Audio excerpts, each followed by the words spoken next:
All right, let's just jump right in, shall we? You know that moment? We've all been there. You're caught between trying to fit in and just being you. It can be a really scary social test, right? Well, today we're going to break down that exact moment and really get into the power of one tiny little word.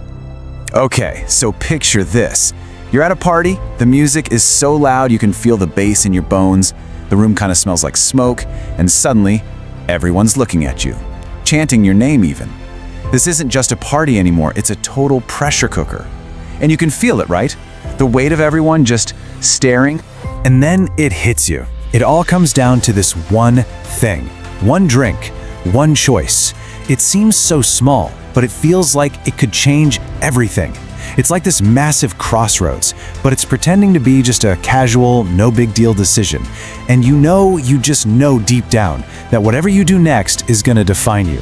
Man, the stakes feel so incredibly high. So what do? Would you cave or would you stand your ground? That's the big question, isn't it?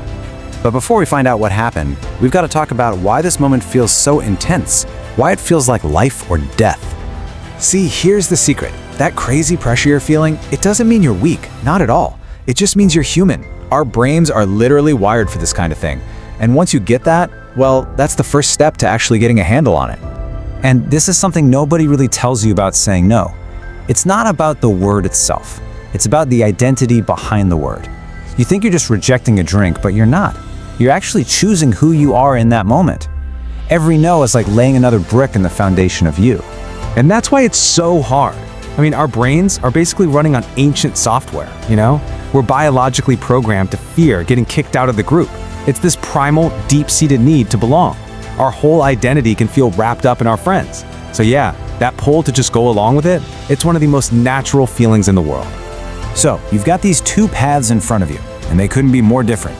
Path one is authenticity. That's where you stand for who you really are, and it leads to genuine self-respect. Path two, that's approval. That's where you bend to who they want you to be. And that one, it just leads to self-doubt, big time. And you have to realize this. Every single yes you say when you really, really mean no costs you a piece of yourself.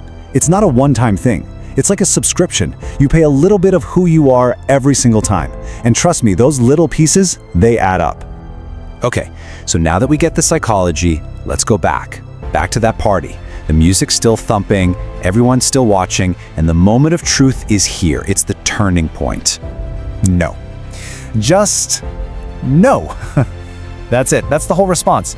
Not some long, rambling excuse. No, sorry, but just one word.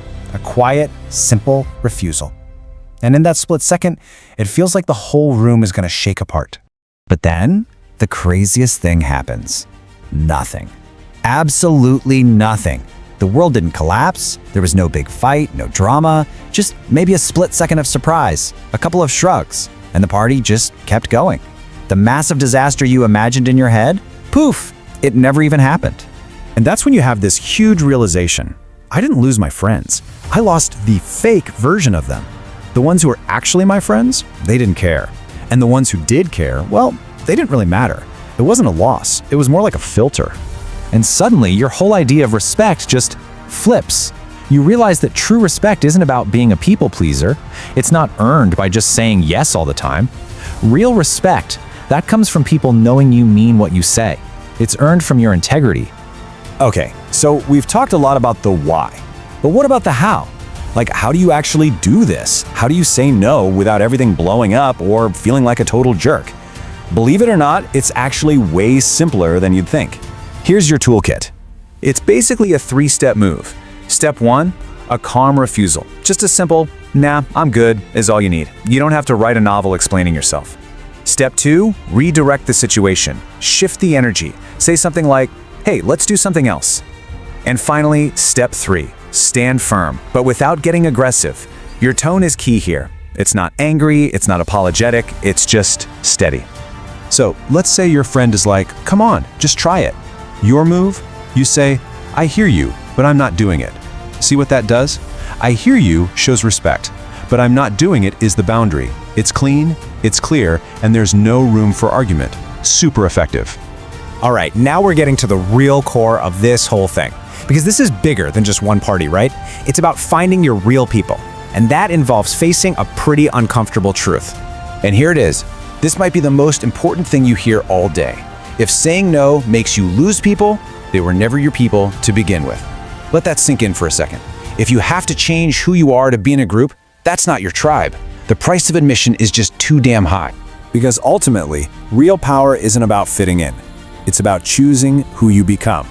We spend so much energy trying to squeeze ourselves into boxes that other people made, but the real game changer is having the guts to build your own box, to become someone you respect. So, I guess I'll just leave you with this one question to think about.